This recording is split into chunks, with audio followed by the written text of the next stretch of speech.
কারণ হিরো আলম মারা গেলে তাদের পথের কাটা ক্লিয়ার। আজকে রিয়ামণিকে আপনার কে চিনতেছিলেন?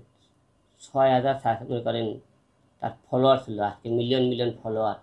সে বলে প্রতি মাসে আমাকে 1 লাখ টাকা করে দেয়। কার টাকা দিছে বলেন তো?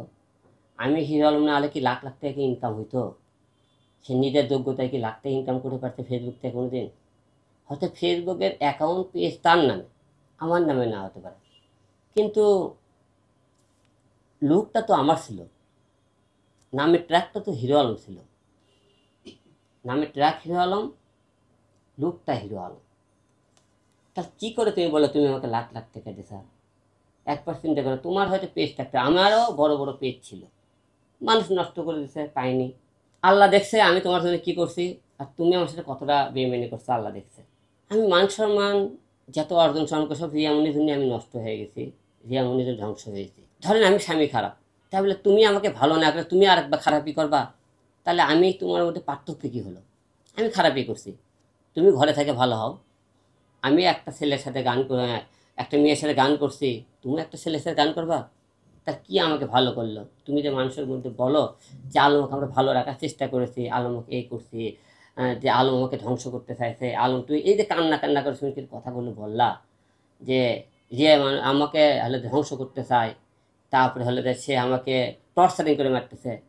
টর্চারিং তো তুমি আমাকে করে মারছো, এবং তুমি শুধু আমাকে খুন করতে চাওনি, তুমি আমার 5টি সন্তানকে হত্যা করেছো। গত 4 বছরের রিয়ামণি গর্ভে 5টা সন্তান এসেছিল, প্রতিটা সন্তান সে নষ্ট করছে, প্রতিটা সন্তান সে মেরে ফেলে থেকেছে, আমাকে খালি মারেনি, সে আমার 5টা সন্তান পর্যন্ত হত্যা করেছে। তাহলে বোঝেন সে বলে তাকে আমি কতটা ভালোবাসি। এই তো ভালোবাসার নমুনা। আপনাদের মিডিয়ার সামনে আসে নিজেই বলেছে আলমকে আমি ভালো রাখার জন্য আসছি, সে কিন্তু আমাকে ভালো রাখার জন্য আসছে বলতে, ভালোবাসতে আসেনি। ভালোবাসলে তো আমি কুড়ে ঘরে থাকলে সে কুড়ে ঘরেই থাকতো, আমি আলু ভর্তাতে ভাত খেতে সে আলু ভর্তাতে ভাত খেত। সে তার বাসায় থাকতো না, সে আমার বুকে ঘুমাইতো। সে প্রতিদিন আমাকে একটা স্বামী ঘরে রাখে, একটা মেয়ে নাইট ক্লাবে মদ খাইতে যায়। অনেকে আমাকে গালি দেন, বকা দেন, ঘরের কথা পরের কেন কেন মিডিয়াতে আসে বলে, বলতে চাই না। কিছু কিছু যদি না বলি আপনারা আমাকে গালি দেন, তোর বউ এ করতেছে, আর তোর বউ এইটা করে, তুই মানা করিস না, তুই এইটা করলি। এটা চলে আসে অলরেডি। আমি যে তোমাকে খারাপ লোক, আমি খারাপ হয়ে চলাফেরা করি। এখন এই মুহূর্তে কোনো সামনে কোন বিয়ের সাথে কোনো চিন্তা নাই, কারণ গতকাল রিয়ামণির তালাক দেওয়ার পর থেকে প্রচুর মেয়েরা আমাকে ফোন দিচ্ছে যে ভাই আপনি এইরকম একটা মেয়ে আছে আমার কাছে। কেউ অনেক মেয়ে বলতেছে ভাই আপনাকে অনেক দিন থেকে পছন্দ করি, আপনি চাইলে আপনার সাথে আমি সংসার করতে চাই। অনেক মেয়েরা কিন্তু আমি কালকে থেকে নখ দিতেছে। রিয়ামণি তো মনে করেন আমার সাথে সাথে থাকতো, ওই অন্য ছেলের সাথে না যাইতো, এই সংসারটাও টিকতো। আমি অনেক চেষ্টা করেছি তাদেরকে ওকে মানে অন্য কাজ করার ফেরা থেকে পারিনি। যে মানুষ যে বলে মানুষ তো আলম 2-3টে বিয়ে কেন করলো, কারণ তো বিয়েগুলো কেন হলো?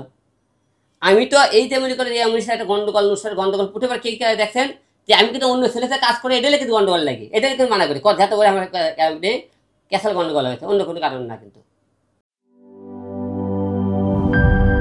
শিয়া বাটার ও ভিটামিন সমৃদ্ধ লিলি বিউটি সোপ, তারুণ্যময় উজ্জ্বল ত্বকের জন্য। রিমার্ক।